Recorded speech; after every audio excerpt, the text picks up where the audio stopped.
Pepsodent Charcoal and Pepsodent Herbal. EcoBank. Tonight, Speaker of Parliament Alban Bagbin urges Majority Caucus not to abuse their two-thirds majority in the House following the swearing-in of Irabna Obing as MP for Ablekuma North. Regional Coordinating Council resumes demolition of unauthorized buildings on the Sakumo Ramsar site.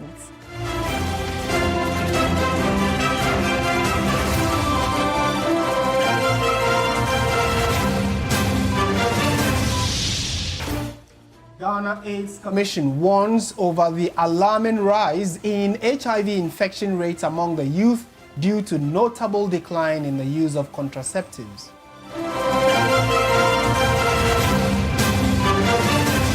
Coming up in business news, Finance Minister to highlight economic recovery in upcoming mid-year budget review as government faces pressure to sustain growth while addressing revenue concerns.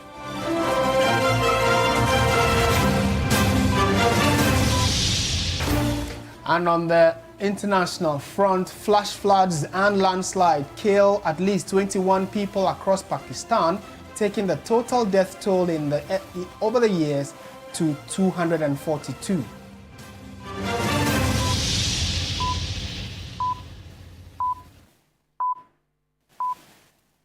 We are live around the world on 3news.com. We are also streaming on Facebook as well, and we love to hear from you. We begin from Parliament, where the Speaker, Alban Bagbin, has urged the Majority Caucus to exercise tolerance and maturity in Parliament and not to abuse their two-thirds majority. Speaking after the swearing-in of Irabna Obing as MP for Ablekuma North, he stressed that the voice of the minority must always be respected. A report by Christian Yali.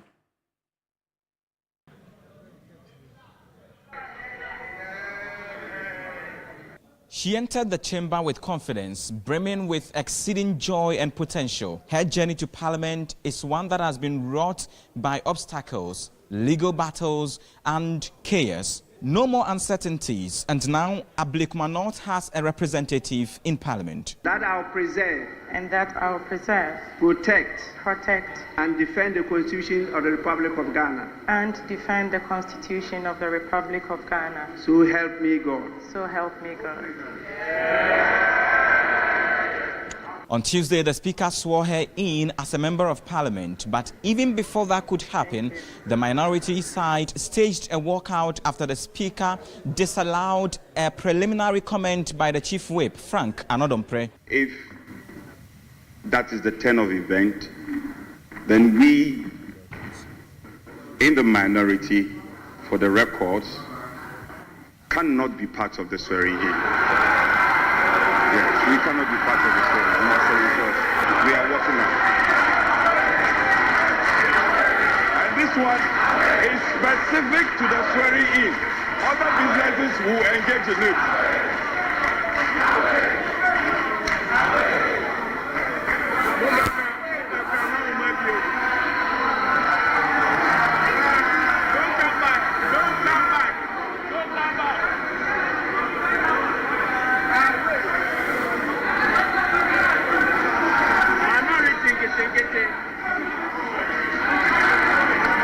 That action could not stop the process. Irabna Obing was duly sworn in to take her seat. The NDC now has 2/3 of the House.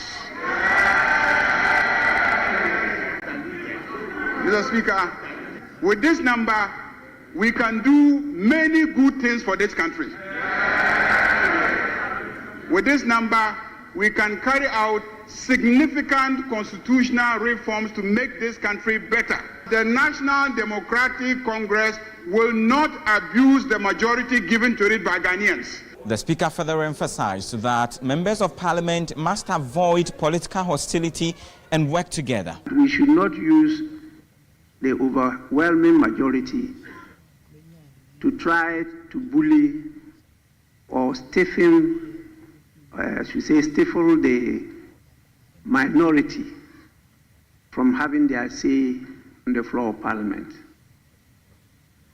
You, when you are given this mandate, must act as the father a mother of the nation. So you must have the patience, you must have the tolerance to listen to the other side. The swearing in of Irabinobin brings the total number of the majority caucus to 188, made up of 184 NDC MPs and 4 independent MPs. The House keenly anticipates her contribution to the legislative body. Christian Yale, TV3 News, Parliament. And still in the House, though, it has approved a reconstitution of Ghana's delegation to the ECOWAS Parliament, replacing Minority Leader Alexander Afenyo-Markin with Deputy Minority Leader Patricia Appiagyei. The decision, communicated by the Majority Leader, was opposed by some minority MPs who urged that it be deferred and discussed in conclave. The Speaker ruled and accepted and amended the list to exclude the Minority Leader. This is what transpired in the House. For the ECOWAS delegation, we have Honorable George Kweku Ricketts Hagan as the leader of the delegation. Then we have Honorable Emmanuel Kwesi Bebzora, who has always been a member of the delegation, to remain a member.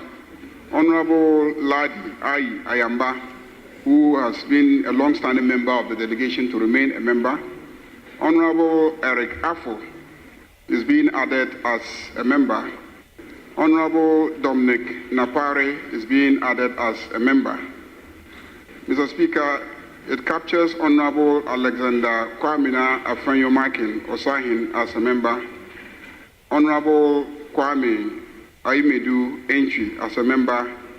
Honorable Brian Achampong as a member. And the discussion was to include Honorable Millicent Yeboah Amankwa as an observer. Mr. Speaker, there's still an issue with this composition. And the issue stems from the fact that the ECOWAS Parliament has some very, very firm position on the membership of female members of the delegation. The delegation must have, I think,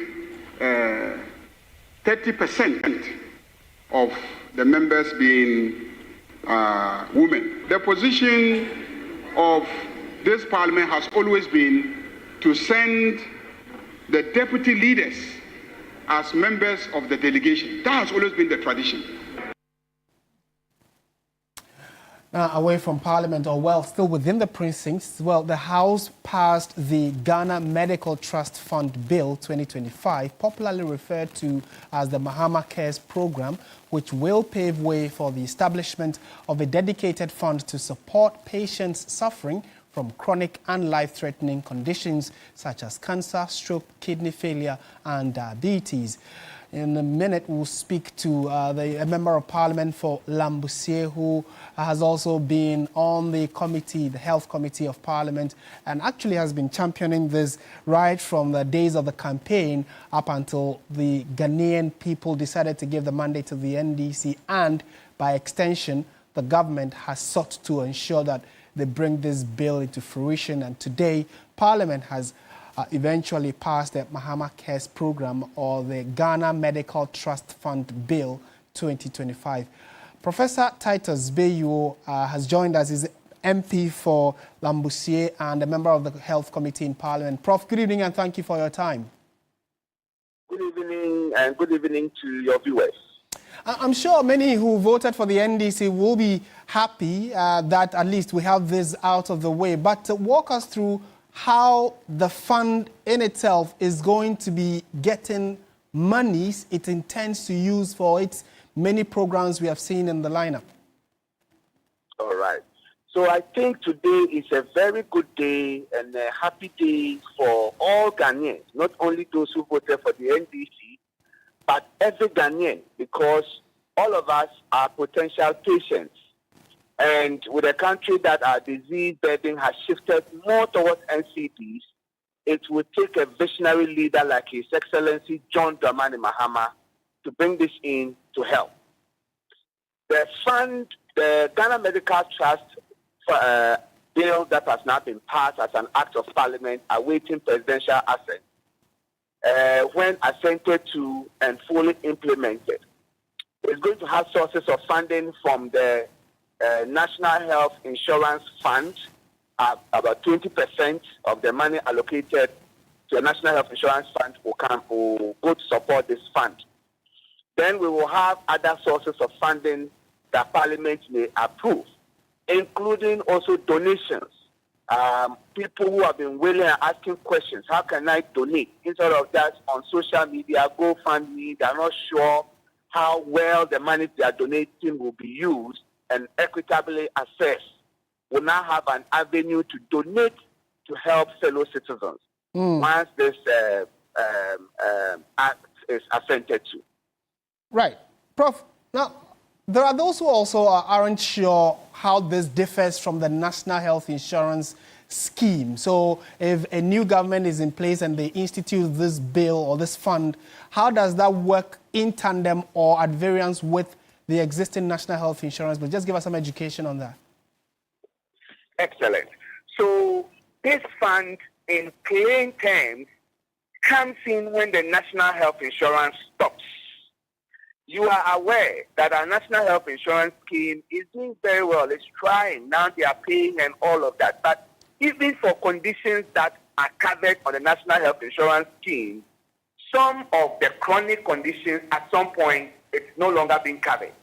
So for instance, if you take cervical cancer, the screening, the diagnosis may be covered.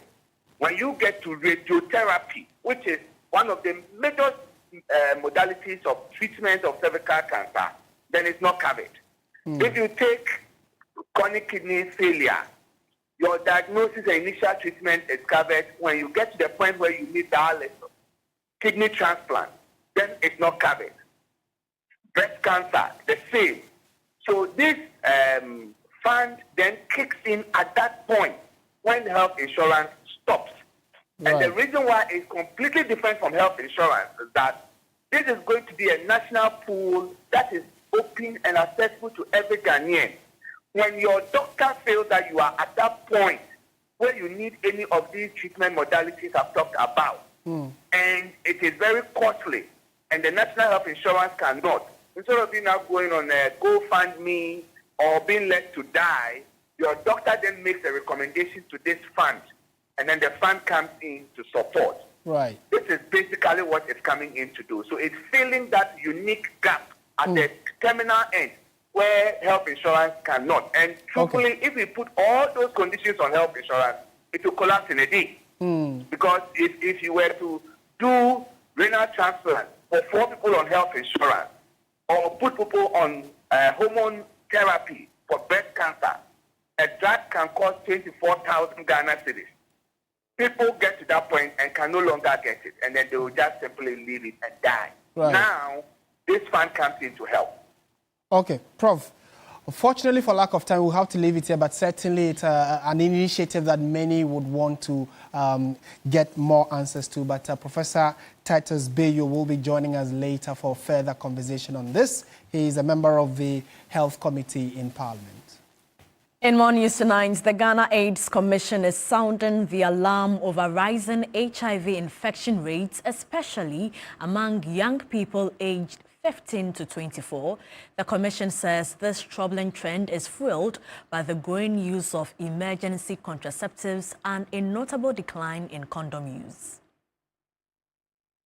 Recent data from 2024 reveals that over 334,000 individuals are living with HIV/AIDS in Ghana today, with women accounting for 69% of new infections. Director General of the Ghana AIDS Commission, Dr. Prosper Akambo, says condom purchases are steadily dropping, a worrisome signal for public health. We're seeing high infections in the young and adolescent age group. Ages from 15 to 24 years are having a progressively increasing rise in their infection rate, and that is becoming very, very worrisome. Prefer to think about fear of pregnancy than fear of the infections. They see pregnancy as the risk of sex, not sexual transmitted disease.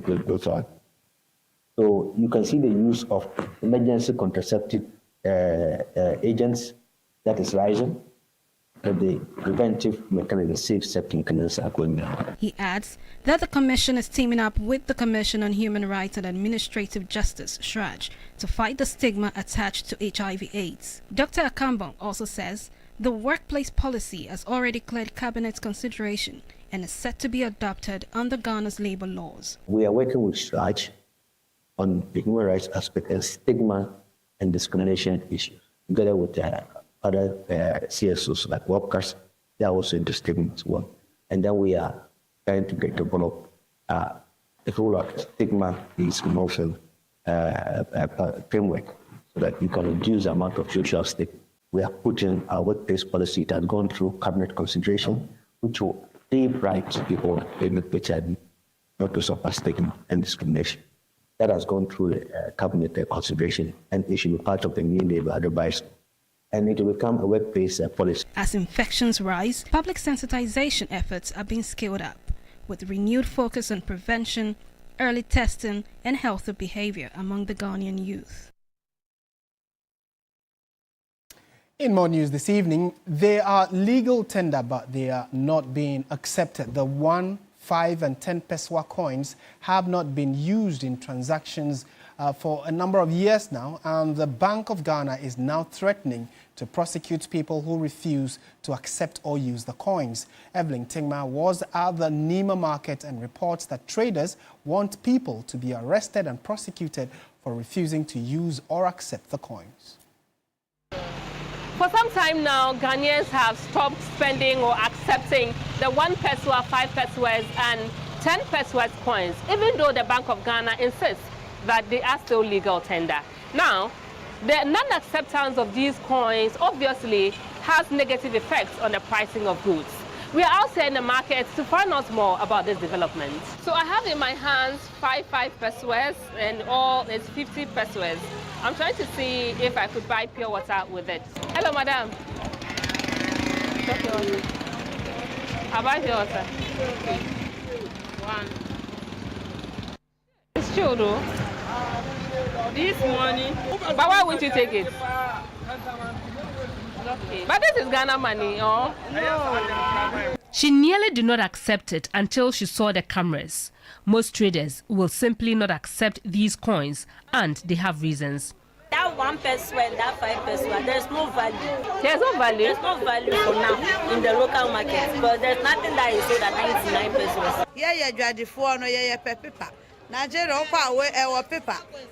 We need the CD note instead. After all, people are not accepting the coins. Who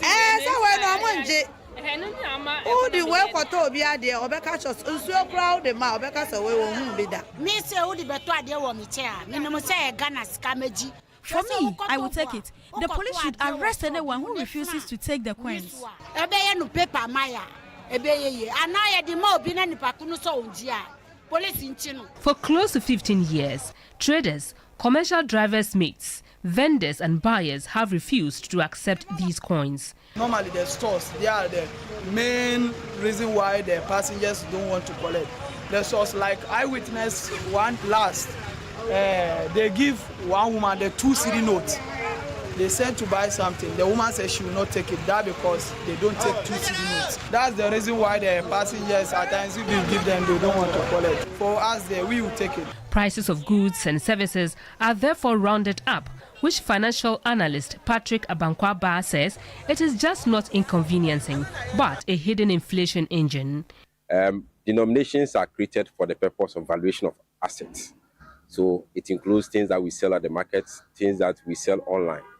We put value of that particular thing by adding up certain denominations. So if you assume that the product goes for, let's say, 12 cedi, 30 pesos, and that's the real value of that product, and I decide to come to you with 30 pesos and indeed 12 cedis, no trader has the right to reject or determine the kind of denomination that they want. He wants the laws to be enforced.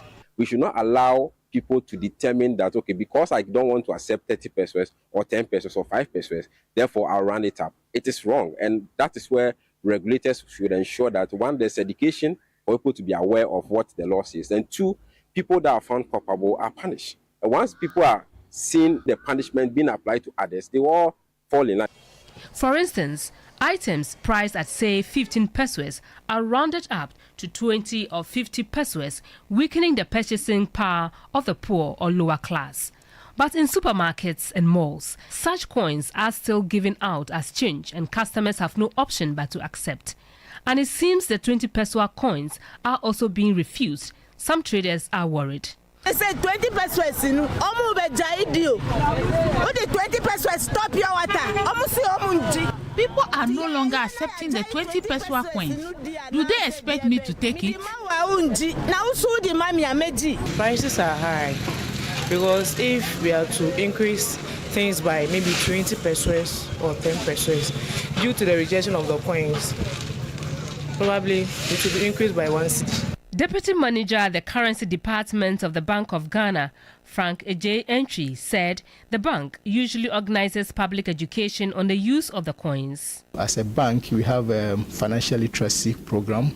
We also have a currency education committees that go out from time to time to educate the public. He warned persons could be jailed for refusing the coins. If you look at the act, if a breach of the provision is liable to a term of imprisonment not exceeding 3 years, or to a fine not exceeding 750 penalty unit, or even both. We continue to engage with the law enforcement agencies and other state security institutions to help us enforce these regulations.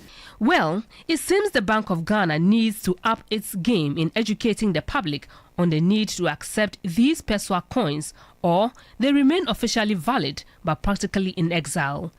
Not too sure the central bank will watch on for the coins to fade into memory. Evelyn Tenkma, TV3 News, Accra. Well, the coins are still legal tender. In other news, former Electoral Commission Chair Charlotte Osei says the late President John Evans Atta Mills would be heartbroken by the distraction caused by illegal mining, the growing disregard for truth in the media, particularly online, and the worsening culture of blind partisanship.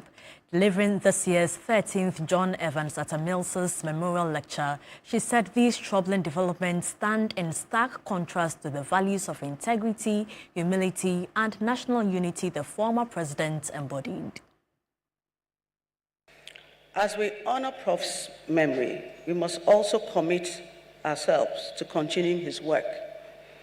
This is not just the responsibility of those who knew him personally, but of all Ghanaians and all Africans who share his vision of a better future. I have wondered many times, would Prof be happy with us, with me, with the current state of Ghana? I think Prof would be outraged at how we are permitting galamsey to damage our environments, our bodies, and our future. Prof would be sad at the level of lies and vitriol we hurl at each other daily in the media, especially online. The rabid partisanship would probably depress Prof. But Prof would also be happy that his wife, his son, and his family are thriving. They are still standing.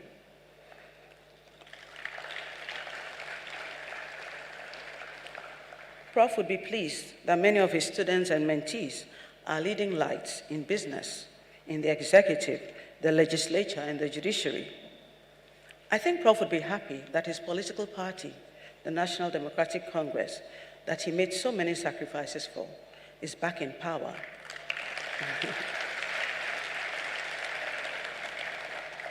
Is back in power and seems re-energized, refocused, and with many young people involved in party activities. Prof would be particularly elated that we have a first female vice president. On to some other stories this evening, which is one of our headlines. Many more buildings have been demolished as part of the second phase of the Ramsar site demolition exercise at Sakumo. The Regional Coordinating Council says it is committed to continuing the demolition of structures situated in the core zone of the protracted area. Joseph Armstrong and Sharifa Adia have more. The second phase of the demolition exercise picks up from where the first phase ended. The first building to be brought down was a two-story structure nearing completion. Another multi-story building, also close to completion, was the next to go. In total, hundreds more buildings marked for demolition are expected to be pulled down in this phase. The second phase of the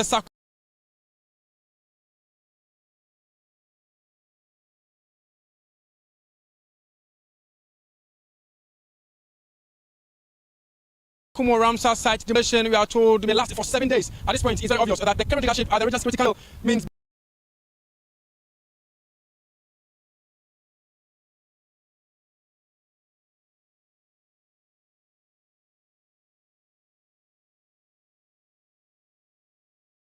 business. Custodians of the land have challenged the authority of the regional minister and admin director, calling on the president to intervene. It has been sold.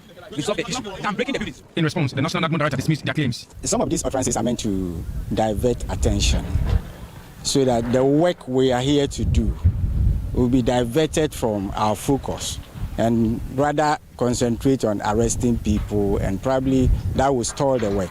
Our aim is to ensure that buildings that are put in this wetland are demolished.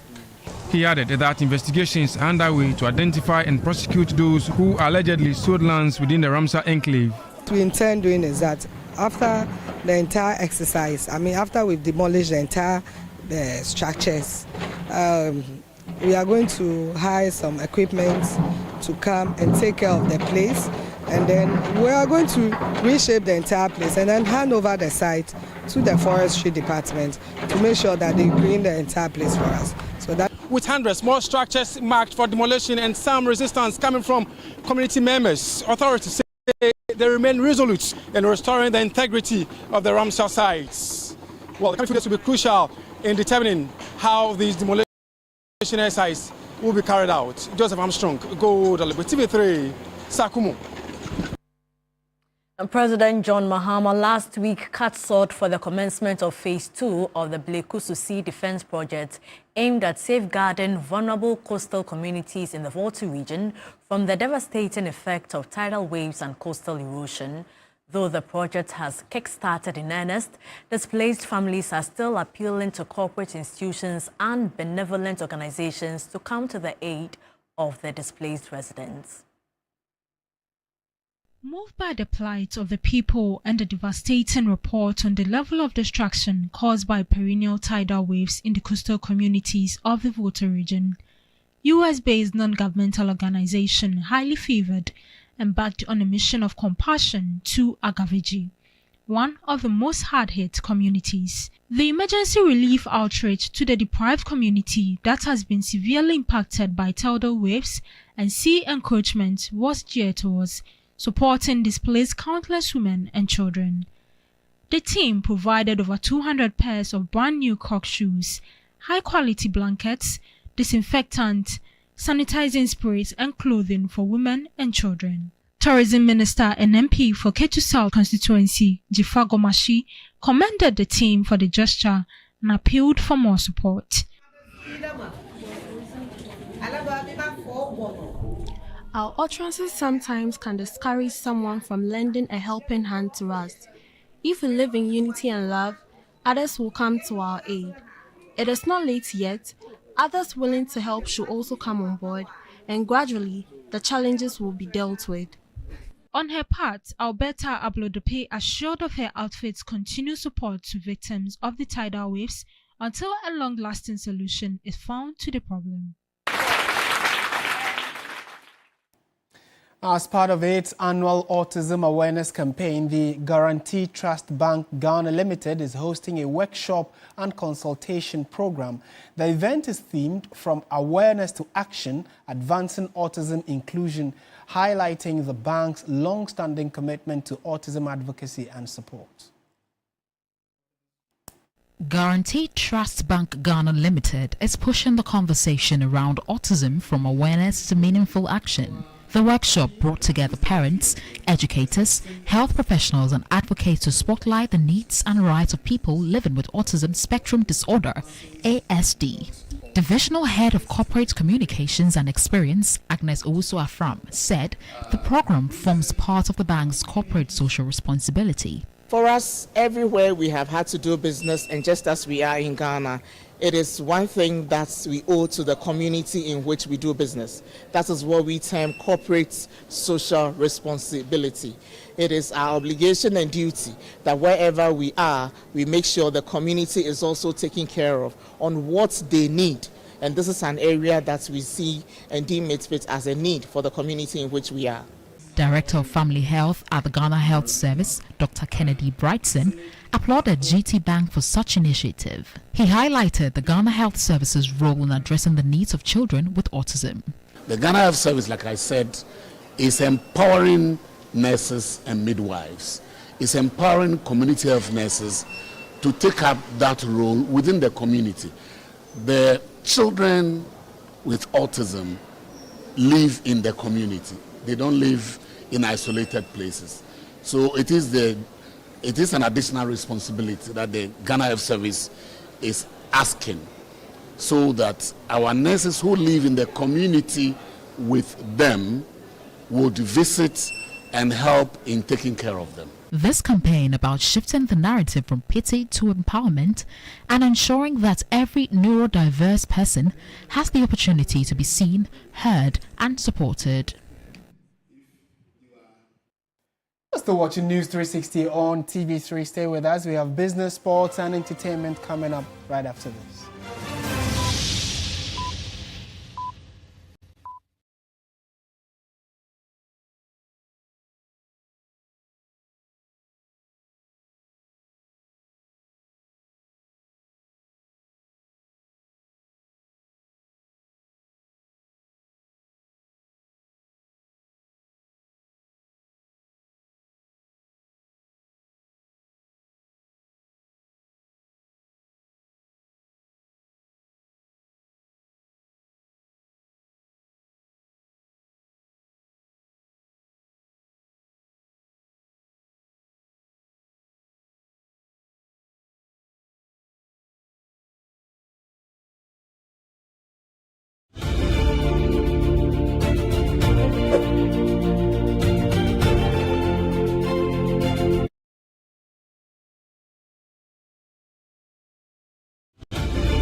Okay, that's fine.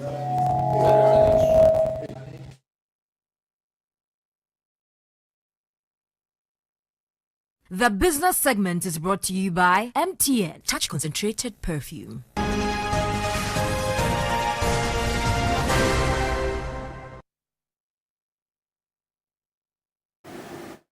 Hello there, good evening and welcome to the business segment here on News 360. I am Michael Obodu. Now, as Ghana prepares for its mid-year budget review this Thursday, July 24, 2025, key economic indicators suggest a robust recovery is underway. This offers a positive outlook for the nation's financial health, but sustaining the gains is key for growth.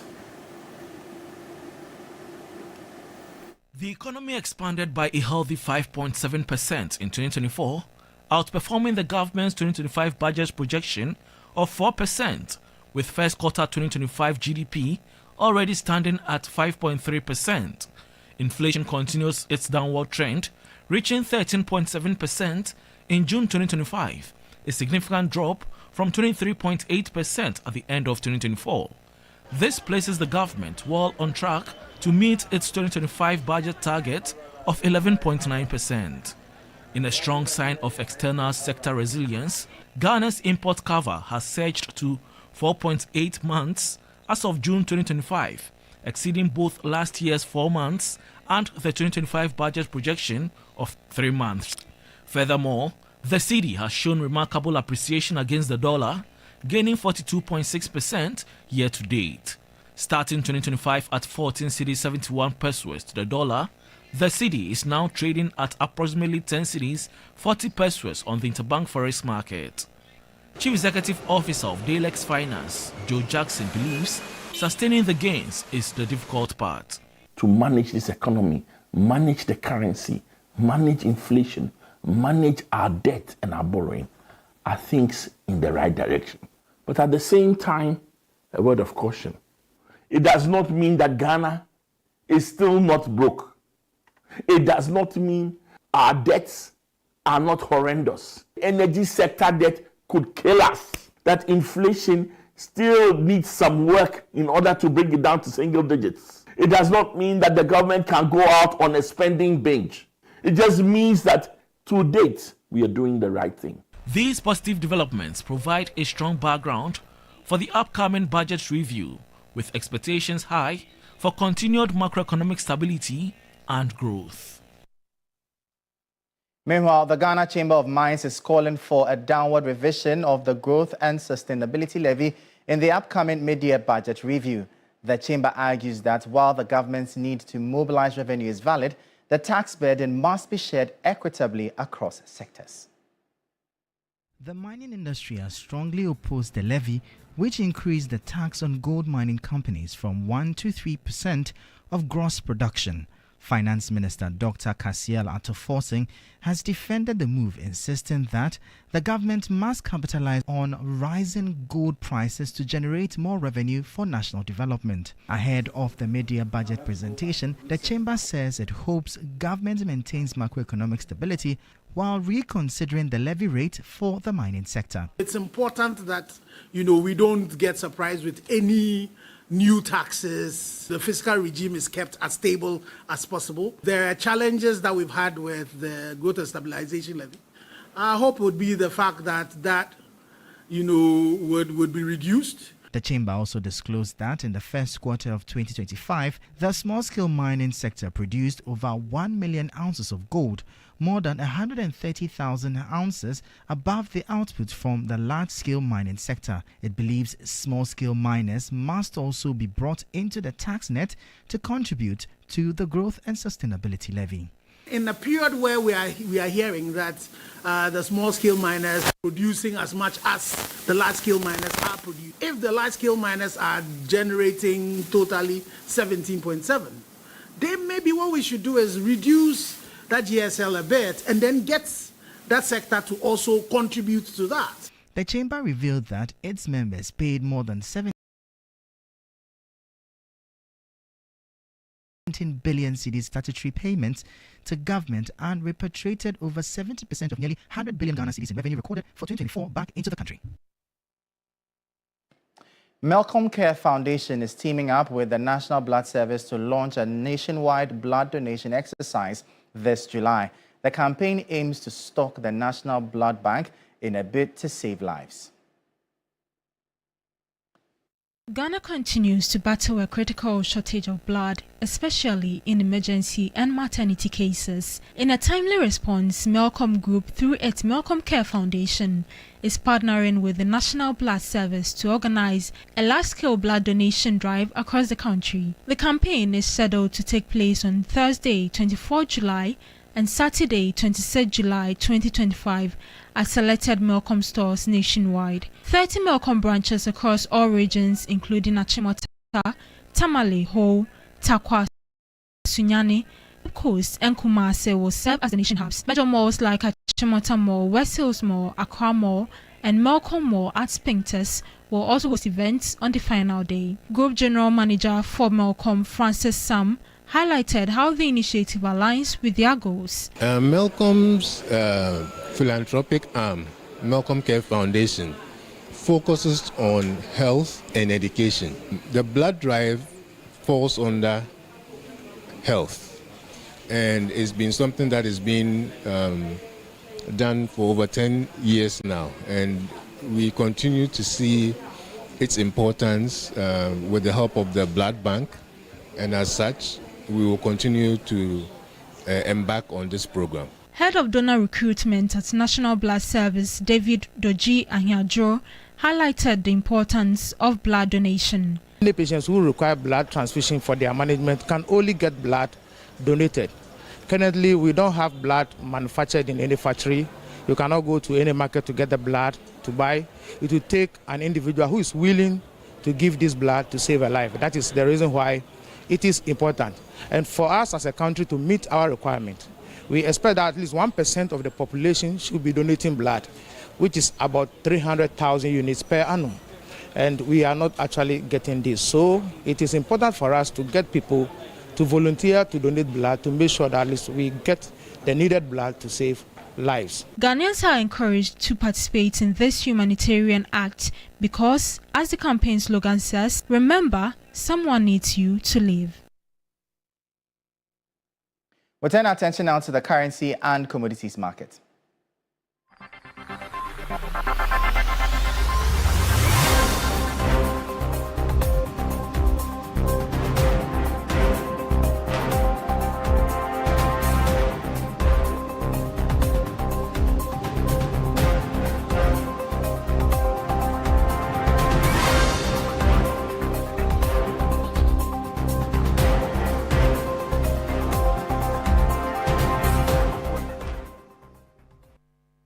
And that'll be all for the business segment here on News 360. I am Michael Obodu. Up next, sports.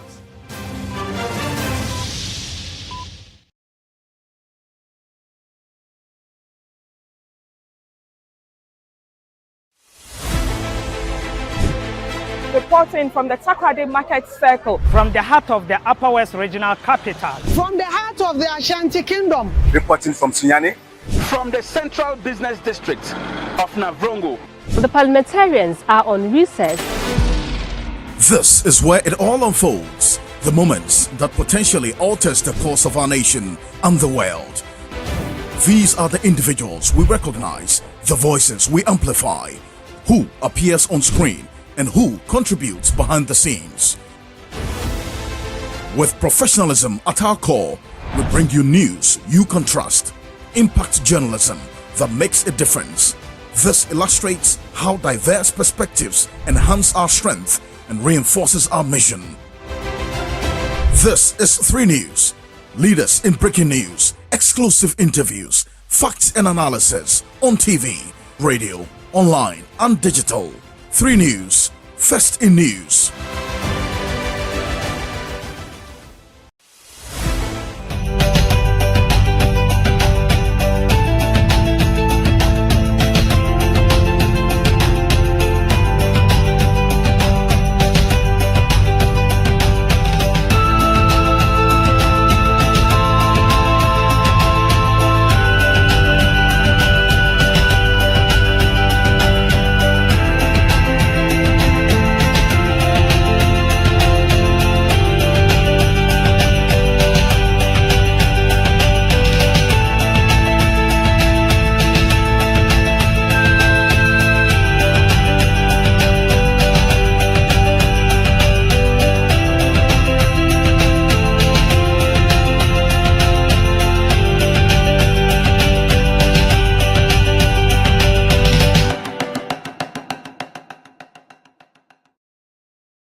still watching News 360 on TV3, and we have some news coming in from Parliament. You would recall that one of our earlier stories having to do with the fact that Alexander Afenyo-Markin had been removed from Ghana's delegation to go to ECOWAS Parliament. Well, the replacement, which was the Deputy Minority Leader, Madam Patricia Pieje, has written to the Speaker of Parliament asking to decline the position that she has been given, which is to be on the ECOWAS Parliament delegation. And in her letter, which except I'll be reading to you, she goes on to say that she respectfully is expressing her objection and hereby declining her inclusion to the reconstituted list of Ghana's delegation to the ECOWAS Parliament.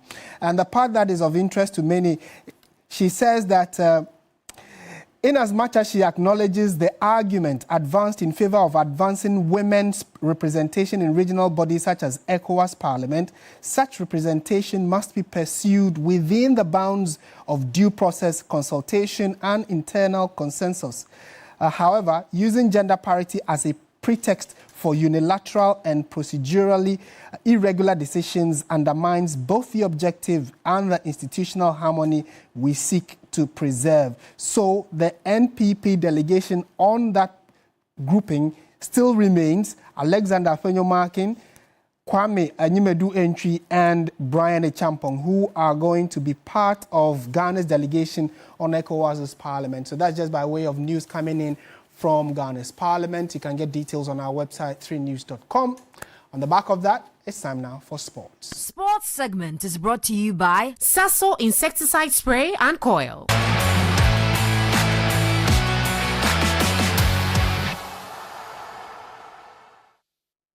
Hello, good evening and welcome to the sports segment here on News 360 with me, Oreku Ampofu. We do start off from the Women's AFCON, specifically the second semi-final currently ongoing between Ghana and host Morocco. And it's good news for Ghanaians because at halftime, it's the Black Queens who lead by 1-0 after Stella Nyameche tacked the ball home from just a couple of yards after Josephine Bonsu's header just about crept on the line. It doesn't matter who scored in the end for the Black Queens as we await confirmation for the official goal scorer. However, the Black and they would be progressing to the final of the Women's AFCON. It's currently halftime in that one. You can get updates on the game on our social media handles. However, whoever wins the game between Ghana and Morocco would face Nigeria, and that's because Michelle Alozi's winner 4 minutes into injury time handed the Super Falcons a 2-1 victory over defending champion South Africa in Casablanca to claim a place in the final of the competition. Up against the very same opponent. She goes the same way. Alozi. Cross in from deep. It's a good-looking one. Oh, it's gone in! Nigeria in injury time.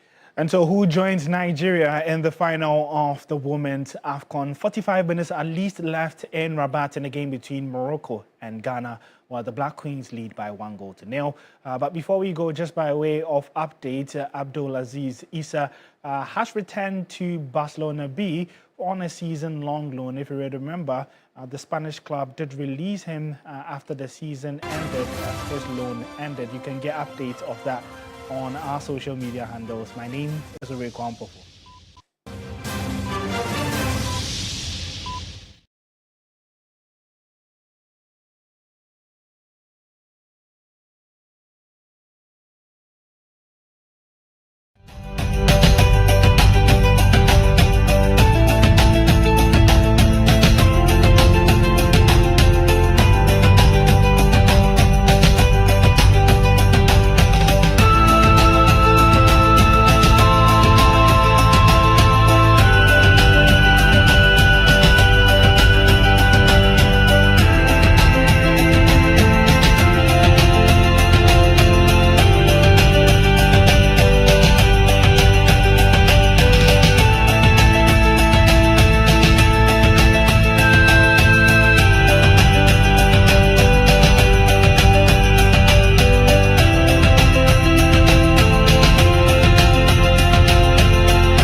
reporting from the Takoradi Market Circle, From the heart of the Upper West Regional Capital. From the heart of the Ashanti Kingdom. Reporting from Sunyani. From the Central Business District of Navrongo. The parliamentarians are on recess.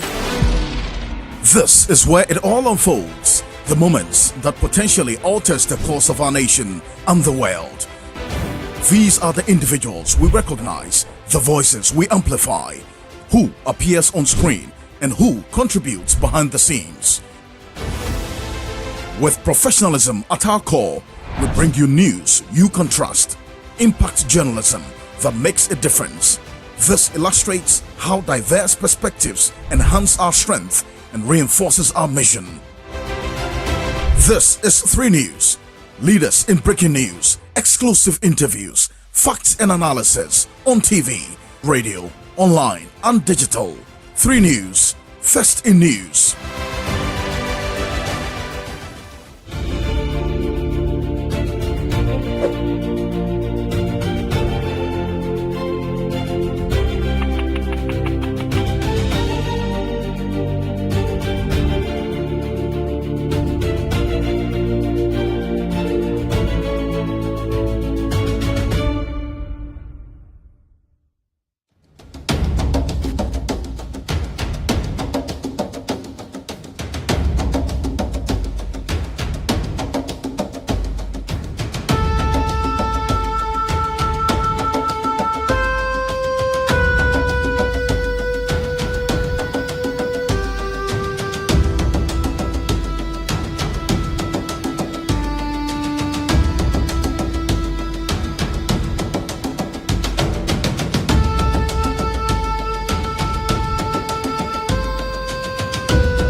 At the same time, Media personality George Quay has urged Ghanaians to stop comparing the film industry to Nigeria's Nollywood. Speaking in an interview, he acknowledged Nigeria's larger markets and higher production volume, but emphasized that Ghana also has unique talent and potential.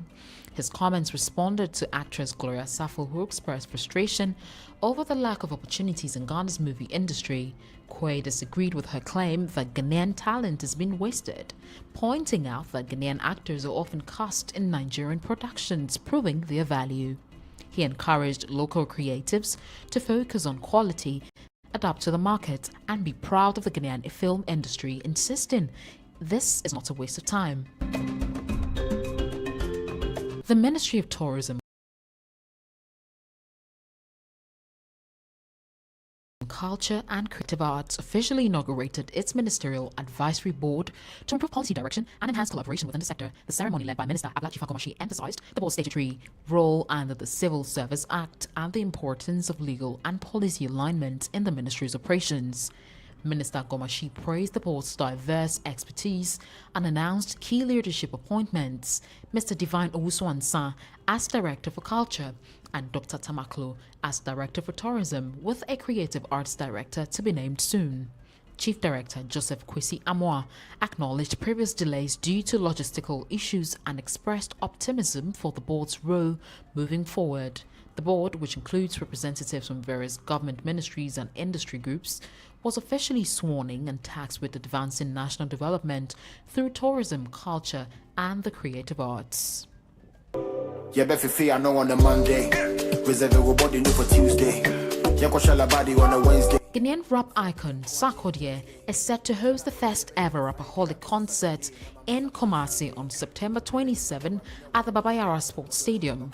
The event aims to unite music lovers in the Ashanti region for a memorable night.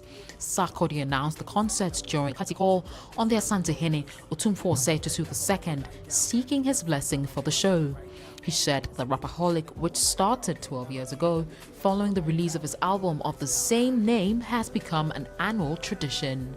The Asante Hene welcomed the initiative, expressed interest in attending, and advised Sarkodie to stay focused, avoid unhealthy competition, and remain humble in his career.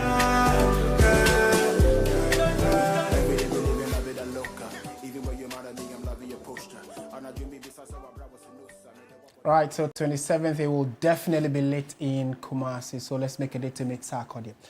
On the back of that, we bring the bulletin to an end, but do remember that at 9 p.m., Beatrice Edu will come your way with Agenda. We'll be discussing a number of very topical issues in the country. Do make a date.